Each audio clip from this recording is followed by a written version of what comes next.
Drop it.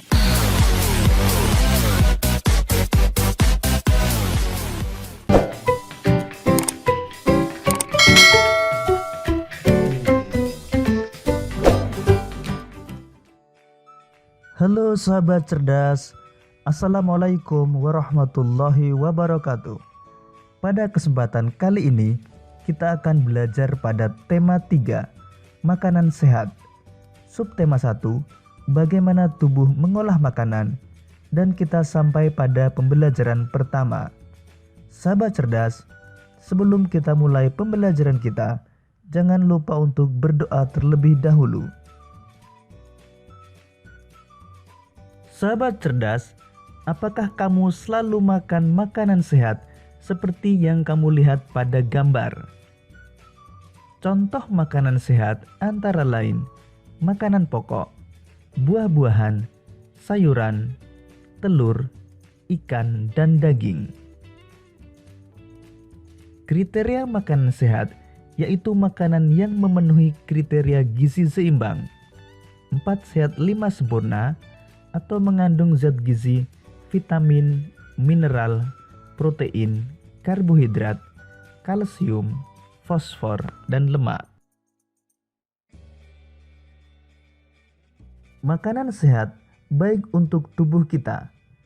Tubuh manusia mengolah makanan menjadi nutrisi yang bermanfaat bagi kesehatan dan pertumbuhan tubuh.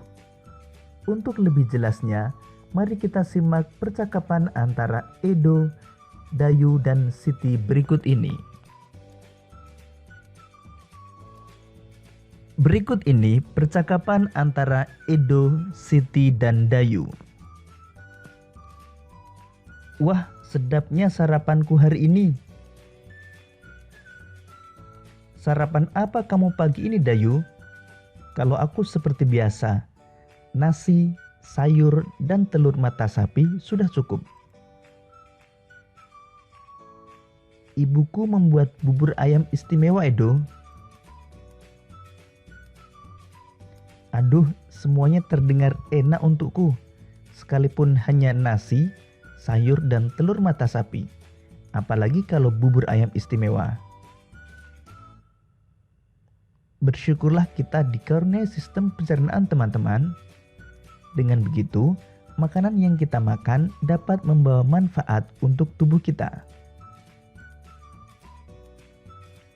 Betul juga ya. Apa sebenarnya manfaat sistem pencernaan itu, Siti? Sistem pencernaan merupakan organ yang dapat ditemui pada manusia dan hewan.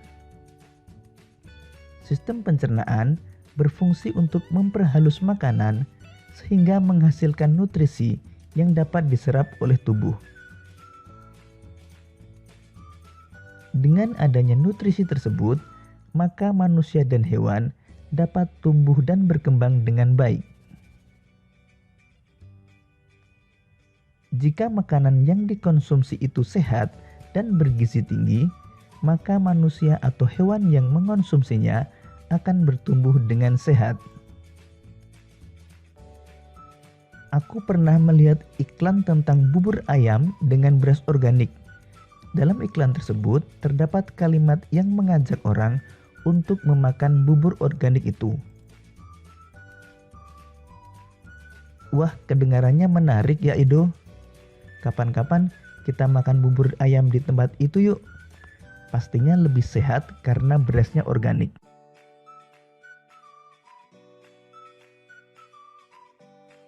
Makanan sehat penting bagi tubuh kita.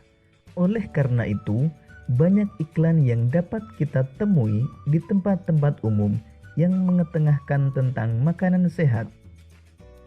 Iklan memang dimaksudkan untuk mempromosikan sesuatu kepada para pembaca. Sekarang mari kita amati beberapa contoh iklan berikut ini. Kalimat-kalimat yang umumnya dipergunakan oleh bahasa iklan adalah kalimat yang menarik atau kalimat yang mengajak pembacanya untuk mengikuti apa yang ditulis atau disarankan oleh pembuat iklan. Sekarang mari kita amati ketiga iklan berikut ini Kemudian kita temukan gambar dan kalimat yang terdapat pada iklan.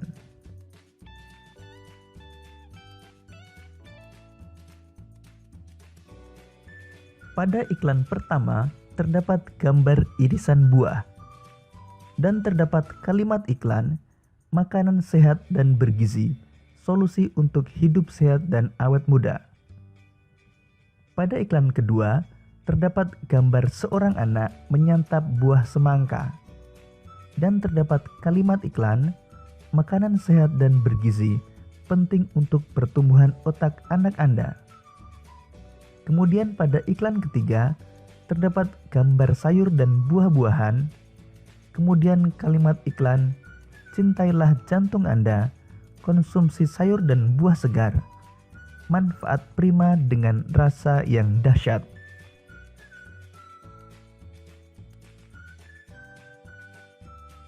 Berdasarkan ketiga kalimat iklan tersebut, kita mengetahui bahwa setiap kalimat iklan terdapat kata kunci. Kata kunci adalah sebuah kata atau konsep dengan keistimewaan, yang berarti kata apapun yang digunakan sebagai kunci dan kode, atau digunakan untuk menghubungkan ke kata lain atau informasi lain. Ciri-ciri sebuah kata kunci adalah 1. Terdiri dari satu kata atau dua kata yang membentuk frase. 2. Mengandung kata yang unik yang terdapat dalam sebuah bacaan.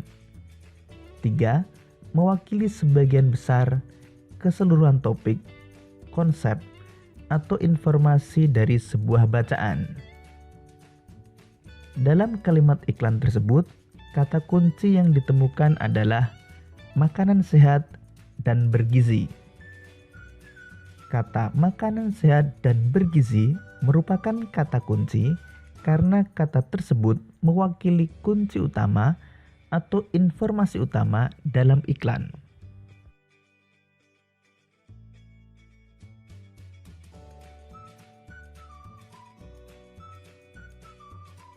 Dengan menemukan kata kunci pada iklan-iklan makanan sehat, kita jadi tahu bahwa masyarakat kita sudah banyak yang peduli tentang pentingnya makanan sehat.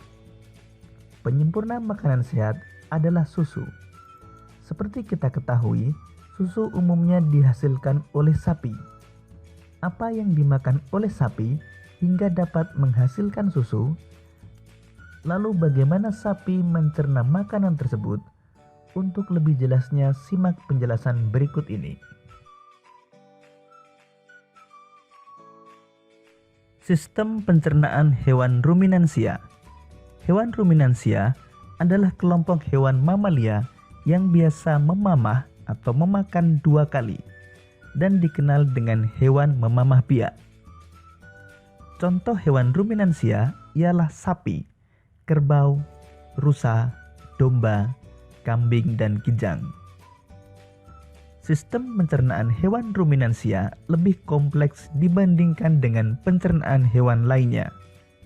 Pada hewan ruminansia terdapat 4 bagian lambung dengan fungsi yang spesifik. Selain itu, pencernaan makanan pada hewan ruminansia dibantu oleh beberapa mikroba atau bakteri dan protozoa.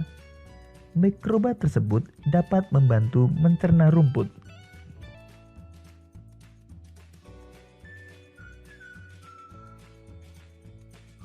Salah satu contoh hewan ruminansia adalah sapi. Di dalam mulut sapi terdapat organ-organ pencernaan seperti berikut. Gigi. Gigi sapi tersusun dari gigi seri yang berguna untuk memotong makanan dan gigi geraham untuk mengunyah makanan. Lidah. Lidah sapi berguna untuk merenggut rumput atau makanan dan mendorong makanan yang sudah dikunyah menuju lambung. Saliva merupakan cairan atau enzim khusus yang dihasilkan oleh kelenjar khusus pada sapi yang kemudian disalurkan ke dalam rongga mulut. Saliva berperan dalam proses pencernaan kimiawi.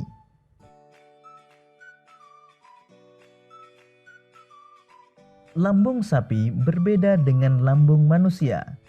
Ukurannya jauh lebih besar. Lambung sapi merupakan organ pencernaan yang sangat penting bagi sapi.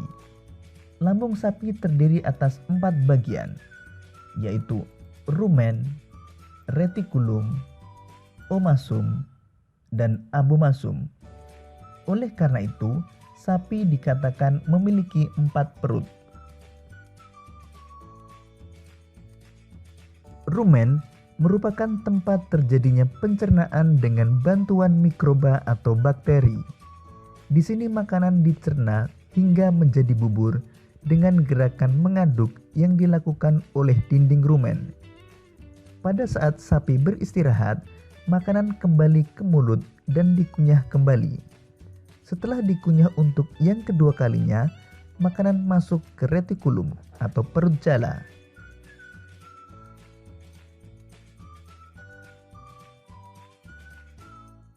Retikulum.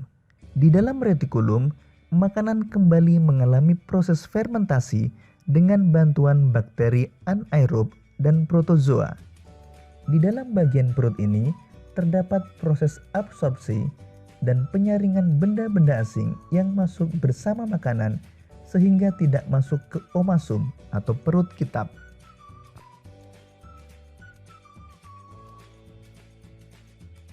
Omasum.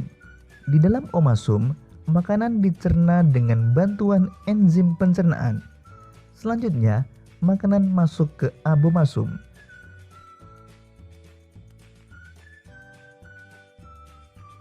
Abomasum. Perut bagian inilah yang sebenarnya disebut dengan lambung. Di sini, makanan dicerna dengan bantuan enzim pencernaan pepsin yang dihasilkan oleh abomasum.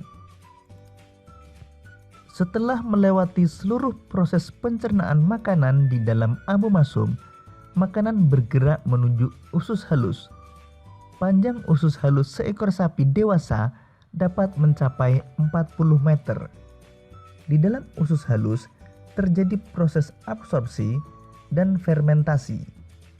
Selanjutnya, sisa-sisa makanan akan dikeluarkan melalui anus.